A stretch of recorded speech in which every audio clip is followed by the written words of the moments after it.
विधानसभा क्षेत्र के 2 दिवसीय दौरे पर रहे भाजपा की राज्यसभा सांसद सरोज पांडे। जांजगीर चांपा जिले के पामगढ़ विधानसभा क्षेत्र में 2 दिवसीय दौरा कार्यक्रम में पहुंची राज्यसभा सांसद सरोज पांडे ग्राम पंचायत धरदेई में जनचौपाल लगाकर छत्तीसगढ़ के दमनकारी कांग्रेस सरकार के प्रखर विरोध कर पूरे छत्तीसगढ़ में छत्तीसगढ़ बचाओ अभियान के तहत 25 व 26 दिसंबर को विधानसभा स्तरीय 2 दिवसीय आम सभा का आयोजन शिवरी नारायण और धरदेई गांव में आयोजित किया गया। भाजपा के राज्यसभा सांसद सरोज पांडे व प्रदेश उपाध्यक्ष निर्मल सिन्हा, रायपुर सांसद सुनील सोनी, पूर्व विधायक अम्बेश जांगड़े ने कांग्रेस सरकार पर जमकर निशाना साधते हुए कहा कि चुनावी वादे में गंगा जल की झूठी कसम खाकर सत्ता में आई है कांग्रेस। यह कांग्रेस के राज में मोर आवास और मोर अधिकार से वंचित गरीब परिवार की आह लगेगी। भूपेश बघेल को यह आह लगेगी। बेरोजगारी भत्ता युवाओं को अब तक नहीं मिला। बिजली बिल हाफ तो हुआ लेकिन बिजली गुल जरूर हुआ। इसलिए आज हम सब मिलकर भ्रष्टाचारी कांग्रेस हटाओ छत्तीसगढ़ बचाओ का अभियान पूरे प्रदेश में भारतीय जनता पार्टी गरीब परिवार के हित में अभियान चला रहे हैं। छत्तीसगढ़ राज्य में जब जब कांग्रेस सत्ता में आई है तो झूठा ही साबित हुई। चुनावी घोषणा पत्र के 36 वादे अभी तक पूरा नहीं हुए। कांग्रेस की सरकार लबरा सरकार हर वर्ग के लोगों को झूठने और लूटने का काम कर रही है और झूठ बोलने का काम कर रही है। छत्तीसगढ़ में बढ़ते अपराध, खुलेआम लूट, महिलाओं के साथ अत्याचार, किसानों के साथ छलावा, गरीब बेघर, बिजली बिल में लूट, अनेकों भ्रष्टाचार का काम करने वाले छत्तीसगढ़ राज्य सरकार के भूपेश बघेल हैं। आम सभा को संबोधित करते हुए जनता जल्द ही कांग्रेस की कुर्सी छीन लेगी, ऐसा उन्होंने कहा। भूपेश बघेल के अब गिनती के दिन ही बचे हुए हैं क्योंकि छत्तीसगढ़ में अपराध चरण सीमा पर है। अब जनता जाग चुकी है, जागरूक हो चुकी है।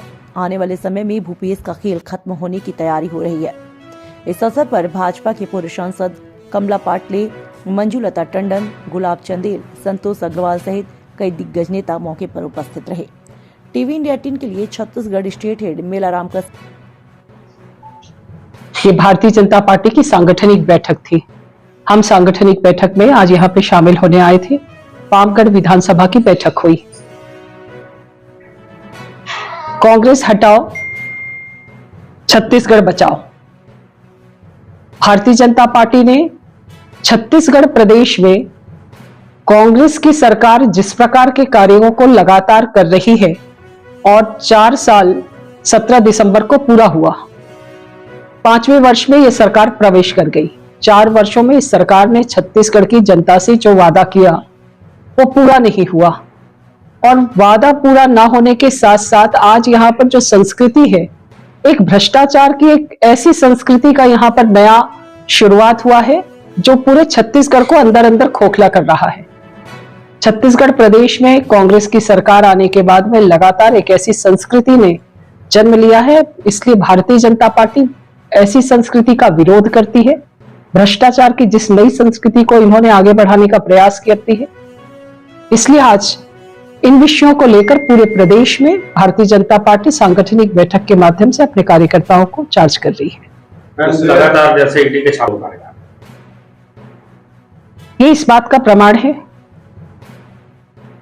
कि जब ईडी का छापा पड़ता है तो वहां से राशि भी बहुतायत बरामद होती है, जबकि इनकी सरकार है, इनकी पुलिस है और इनके पूरे तंत्र को जानकारी हो जाती है कई बार। उसके बाद भी इतनी बड़ी राशि का बरामद होना, इनके बड़े अधिकारियों का शामिल होना, बड़े अधिकारियों का कोई जवाब नहीं दे पाना और मुख्यमंत्री तक उसकी आंच पहुंच ही रही है, ये दिखाई देता है। मैडम, छत्तीसगढ़ राज्य के 4 चिन्हारी नरवा गरवा गरवा पारी छत्तीसगढ़ जो मुहिम चला गई है, जनता के टैक्स के जो पैसों को करोड़ रुपए छत्तीसगढ़ शासन पानी की तरह बहा, लेकिन आम जनता तक इसका लाभ नहीं पहुंच पा रहा है। इसको लेकर आप क्या कहेंगे? कांग्रेस की सरकार की शुरुआत ही बेहतर नहीं रही। उन्होंने भावनाओं से खेलने का कार्य किया और भावनाओं के तहत ही उन्होंने ये नारा दिया, जिसमें से एक भी काम पूरा होता दिखाई नहीं देता है। अब तो कहीं और घोटाला हो या ना हो, गोबर में घोटाला हो जाता है।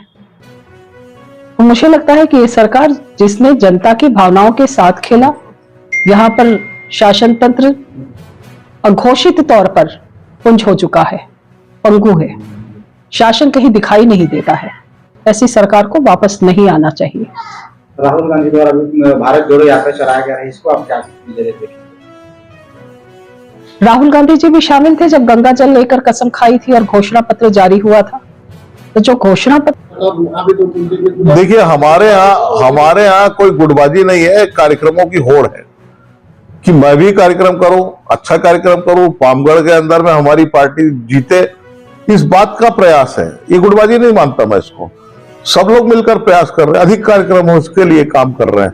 कुछ कार्यक्रम संगठन के माध्यम से नहीं होते, वो करता है, और कार्यक्रम करके लोगों को जोड़ने का काम करता है, तो अच्छी बात है। जब बीजेपी के कार्यकर्ता ही दो रहेंगे उसके फिर हम कैसे? अरे गुटबाजी नहीं है, कल भी नहीं थी, आज भी नहीं है, भविष्य में भी नहीं रहने वाली।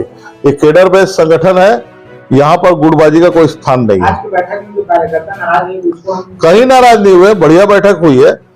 मेरे को एक आध क्लिपिंग दिखा दोगे कहीं नाराजगी वाला है? अच्छी बैठक हुई है। उसको पार्टी में जो जयचंद है उसको बाहर का रास्ता क्यों नहीं दिखाया जा रहा? पार्टी भी जानती है तो जनता किसी जयचंद को स्वीकार नहीं करती है, और ऐसे लोग ना एक वोट बना सकते हैं ना बिगाड़ सकते, इसलिए उनकी चिंता हम लोग नहीं करते। वो अपना काम करें। भगवान ने इस धरती पे हर सोच के व्यक्ति को यहाँ पर जन्म दिया है, तो इसलिए सभी की सोच एक समान होती तो देश और आगे जो बहुत ही सफल रहा सभी हमारे कार्यकर्ताओं के द्वारा। और दूसरा जो है, उसके बाद में हम लोगों का समन्वय की बैठक थी, हितग्राहियों से संपर्क था, चर्चा था। उसके बाद में हमारे नेताओं के द्वारा हमारे और जो कार्यकर्ता हैं गांव में जो निवास करते हैं वहाँ भोजन का कार्यक्रम रखा गया था। उसके बाद रात्रि विश्राम शिवनारायण में ही किए सब। उसके बाद में सुबह जो है हमारे जो अनुसांगिक संगठन हैं उनके हर संगठन के लोग उसमें सम्मिलित थे, उनसे हमारे नेताओं ने चर्चा किया। उसके पश्चात में जो है हम लोग संगठन की बैठक थी, जिसमें सभी पदाधिकारी अपने विधानसभा के वो सब सम्मिलित हुए। और साथ ही उसके बाद में जो है जनप्रतिनिधियों की बैठक एक रखा गया था, जिसमें हम लोग दोनों को सम्मिलित करके उस बैठक को किया है। और निश्चित रूप से भारतीय जनता पार्टी की बहुत अच्छी एक बैठक हुई, आम सभा हुई, और इसके लिए मैं सभी भारतीय जनता पार्टी के सभी कार्यकर्ताओं को बहुत बहुत धन्यवाद करता हूँ।